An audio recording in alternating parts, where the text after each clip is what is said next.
precis haft ett jätteintressant samtal och fika med Frida och Mats. Och vi pratade bland annat om vad egentligen är expertkunskap.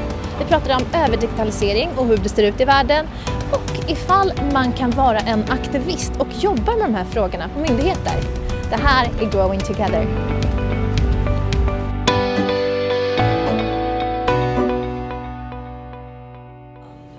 Jag har själv tänkt flera gånger att det är ett problem för mig att jag lyssnar för mycket på auktoriteter och på experter. Alltså jag har en egen kunskap, men jag har inte vågat riktigt kliva fram eller ta plats med den kunskapen alltid. Därför att jag är beroende av att lyssna på att experterna som finns där vet så väl och tycker så, formulerar sig så bra. Och det blir svårt att säga emot. För ofta är det ju också så att det ligger ett perspektiv under. Och det tror jag spelar roll också. Alltså att vem blir hörd, vem blir lyssnad på? Det beror på vilken grundläggande berättelse vi har på något vis accepterat eller kommit överens om. Vem man ser som expert i frågan, tänker jag också. Att det är man har en tydlig bild av vad expertis är och vem som är expert. Ja. Men då blir det ju ofta kanske att de som inte har rätt medel att uttrycka sig, den expertisen går förlorad, som du säger i det här fallet. Men det finns ju så mycket kunskap, så många erfarenheter och perspektiv liksom, att hämta från marken typ. Med de som är direkt påverkade kanske, i många fall. Ett exempel. Jag höll på med biologisk mångfald bland växters genetiska resurser en gång i tiden. Och det var en fråga som seglade runt bland olika internationella organisationer. Först var det FAO som höll på med den, och då var det liksom någon överenskommelse kring växtgenetiska resurser. Då var det växterna som stod i fokus. Och sen kom, tror jag, UNESCO in, och då var det liksom småodlares rätt till sin kunskap, till sina perspektiv. Sen tog något som heter WIPO över. Det var liksom patentlagstiftning. Då blev diskussionen ytterligare en tredje. Och vad kommer sen? Jo, Världshandelsorganisationen. Trade-related intellectual property rights. TRIPS. Och då var det en handelsfråga. Så att beroende på vilket perspektiv man väljer så är det olika arenor som tar över. Och så tror jag det kan vara också med Food System Summit. Här är det ett perspektiv som nu tar över. Och det utesluter då andra grupper, andra perspektiv. Och vad ska man göra åt det? Det är någon slags kamp om arenan. Men jag har ju varit ganska skyddad i allt jag har gjort. Jag har ju varit inne i organisationer. Så att man är ju en del av en organisation. Man företräder en organisation. Så att inte på det viset mod. Har det liksom hämmat dina förutsättningar att uttrycka dig, tycker du? Att har du liksom då inte kommunicerat det du vill på grund av att du har en viss roll i en viss organisation eller liksom är i ett visst forum? Ja, har man en företrädarroll så måste man tänka efter vad det är man säger. Och jag kan inte i den situationen vara hur spontan som helst. Nej.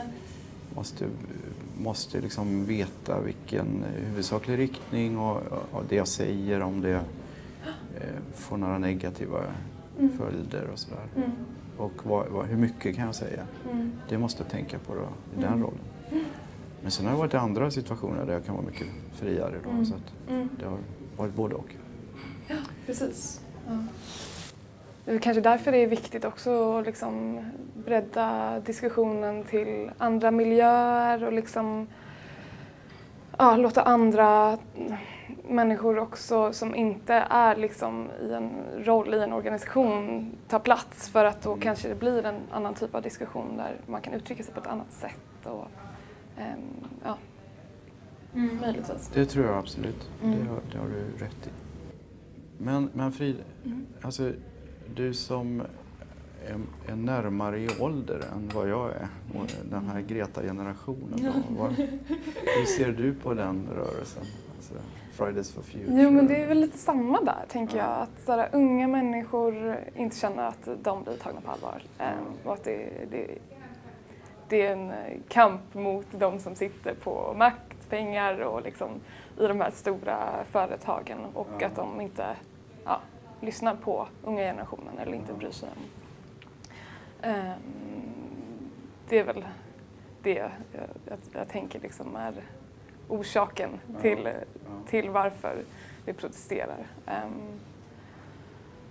Och varför någon blir aktivist eller liksom tar del av en social rörelse.